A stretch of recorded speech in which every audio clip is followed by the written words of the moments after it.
Prime Minister, thank you so much for coming to the Raisina Dialogue. For us, having Greece at the dialogue, as you said, in many ways catalyzes the spirit of debate. Two old debating societies and the head of both of them being on the stage, for me, is a dream come true as a conference organizer. So thank you so much for coming to the Raisina Dialogue. Thank you for inviting me. And when Prime Minister Modi was kind enough to offer me an official invitation to India and combine it with an opportunity to address the Raisina Dialogue, I did not hesitate twice.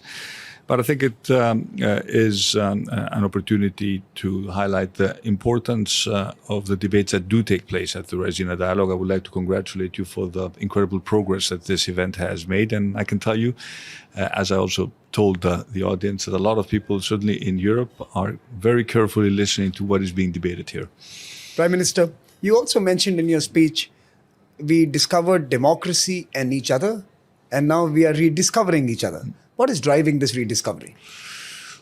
Well, I think that one of the reasons why this discussion is so relevant today is also related to the fact that Greece has emerged stronger from a very profound economic crisis. During the difficult years of the debt crisis, it was sort of inconceivable to talk about the topics that we raised today. At the same time, India has also achieved a remarkable sort of growth leap. And what I find very interesting in this debate is that both the Indian government and our government, of course, doing things at a very different scale, are democracies that are results oriented. So we focus on delivering on specific targets, growth, rising wages, in your case, delivering basic services to hundreds of millions of people. The digital revolution, which has proven an opportunity to actually leapfrog other countries,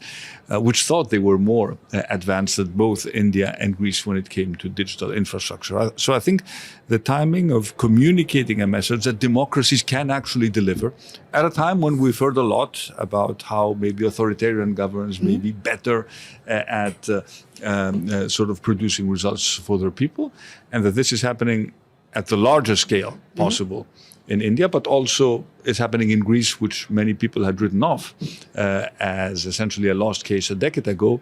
I think the circumstances are very fortuitous in order for this debate to take place. The time is right to now build this relationship. Prime Minister, it would be fair to suggest that in this deeply divided global ecosystem, both Europe and India are seeking their own space. They are seeking their ability to make choices, to make decisions that benefit their people, their economic ambitions, their political security. What can we do together to prevent a new Cold War, as it were, or a G2 world, as some call it? And how can we both defend the liberal order? Well, first of all, recognizing that democracies have much in common and need to cooperate is a starting point for this discussion. Of course, all democracies are different, but I think it is sometimes very, very wrong and inappropriate, I would say, when sort of one democracy preaches another democracy or points a finger at what it should do better. We all know that democracies are work in progress and need to improve, but India is a country of 1.4 billion people, and the fact that it is a well-functioning democracy is remarkable in its own right, and I think needs to be recognized and needs to be celebrated. We can trade more. That's why I'm also a big believer in the free trade agreement between the European Union and India. Not an easy project to conclude, but when you look at a dynamic sort of Indian business community looking at new markets, the European Union should be right there as a priority target, and the same is true for European companies looking to expand. And then, of course, I think we also need to do more to address the profound global challenges. I mean, the opportunities and threats of AI, and of course, climate change. And it is in the interest, I think, of every country to pursue its own decarbonization path. On the other hand, for us in the developing world, it is also important to recognize some facts that India, for example, accounts for 16% of the world's population, but only 4% of the total emissions ever emitted. So some consideration to the starting point of each country needs also to be given, and of course we've demonstrated that there are win-win solutions when it comes to the green transition. We were dependent, for example, on natural gas during the first year of the Ukraine war. We're faced with very high costs of importing gas. The more electricity we produce from the wind and the sun, the more we make our grids and our electricity systems resilient, the less dependent we will be on energy imports, which is also something that India deeply cares about, and the better the environmental footprint will be of this transition. But of course, these things do not happen at the flick of a partnerships on green transitions, partnerships on technology, and trade more. I think that's the mantra. And I would say also, ensure that there is, a seat at the table. That's why I very much insist on the Security Council. The reforms of the Security Council. Yeah, because at the end of the day, this was a system that was created, 75 years ago that does not reflect the realities of today's world. Coming back to trade, we have recently seen an ambition by European countries, India, Middle East, and even America, for example, to put together the IMEC project, a connectivity project that creates a new economic corridor, as it were, a new corridor of prosperity for all. How do you see Greece's role, the role of Greece in this framework, and what could we be doing bilaterally to make this come to life? Well, you just look at the map. You have Europe, the Middle East, the Arab Peninsula, and you have India. And the sort of the new connectivity, because these regions have been connected for millennia through trade and cultural and philosophical exchanges. This new connectivity, which is encapsulated in the IMAC project, is a generational idea that will bring together thriving economies, ensure diversity of supply, and be extremely beneficial for our people. And if you look at the map, Greece is sitting right there as the natural entry point for the IMAC corridor for continental Europe. We have the ports, we have the logistics center, we're investing heavily in our trains, in connectivity, and we want to make sure that the goods and services that enter the European Union or even leave the European Union towards the Middle East and India pass through Greece. For example, I was recently visited, my friends in the Balkan countries, Bulgaria, Serbia. They're all very, very interested in our ports because they see our ports as an exit point for their exports in order for them to reach the global market. So the investment in our critical connectivity infrastructure in Greece is of great importance to us in order to be an integral part of this corridor. And of course, the importance of shipping. No matter how you look at it, there will be ships that will be necessary. So safety of maritime transportation, a key sort of priority right now, especially with everything that's happening in the Red Sea. These are issues which we need to address jointly, because if for whatever reason trade is disrupted, and more than 80% of global trade takes place by sea, then we will both suffer. Prime Minister, in our countries, our people relate to each other through folklore. Lots of stories, Alexander the Great, Megasthenes, and it's from time immemorial we have heard of each other. How do we upgrade this people-to-people connect and bring it to the 21st century?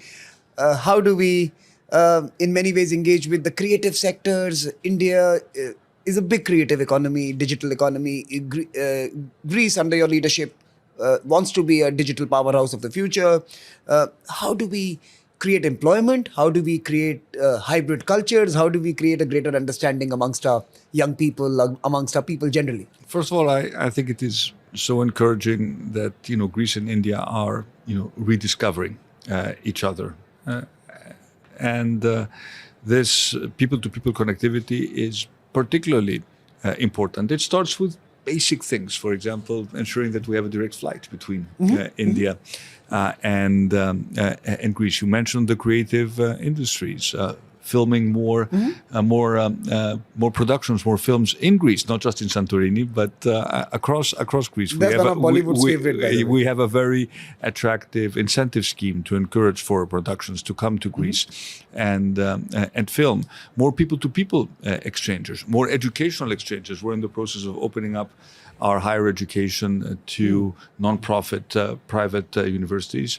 And this will create new opportunities for educational exchanges and more interaction. And of course, as a student of history, I'm a big believer in learning more about our ancient civilizations. And of course, this is, the story of Alexander the Great is still, resonates with us, but it goes beyond that. And when I mentioned in my speech this notion of ancestral intelligence, I do believe that a rediscovery of how the great civilizations thought about complicated problems can only be beneficial to our thinking today. And for us, it is important because we remember that the world is not only the U.S. and Europe. It's not only sort of centered around our sort of what we call the Euro-Atlantic partnership.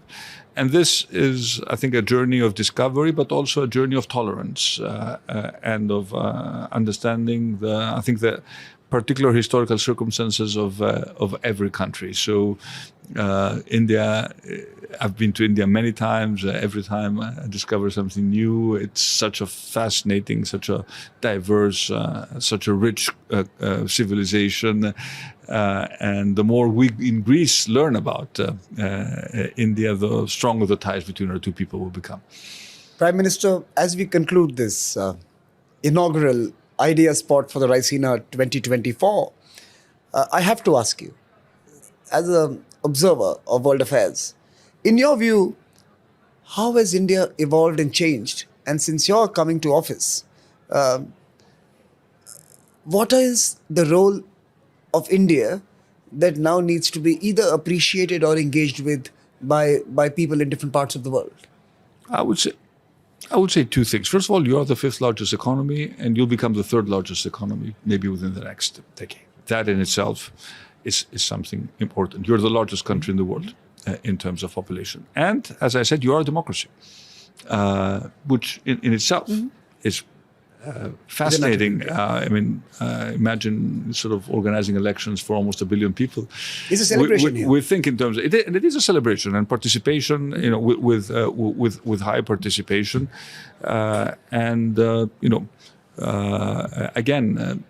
these are aspects which make India particularly important. But at the end of the day, this is not just about values. It's also about interests. I'm a politician. I want to be practical.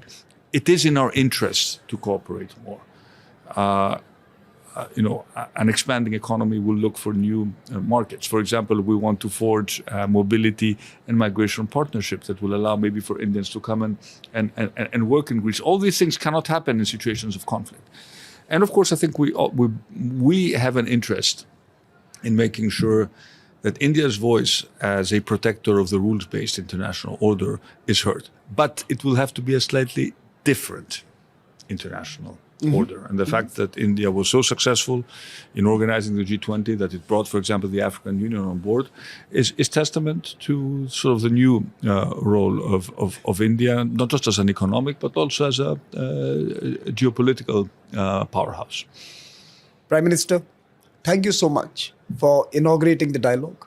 Thank you so much for speaking at this Ideas Pod. And while I mentioned it in jest, I really do hope that India and Greece, the two old debating civilizations, can put together arenas, the agoras, that can foster conversations among those who don't agree, so that we could discover a future that belongs to all of us. Well, we'll start with Raisina in Delphi. I'll be there, Prime Yeah. Minister. Thank you so much. Thank for you. Thank you so being in much. New Delhi. Thank you so much. Thank you. Thank you.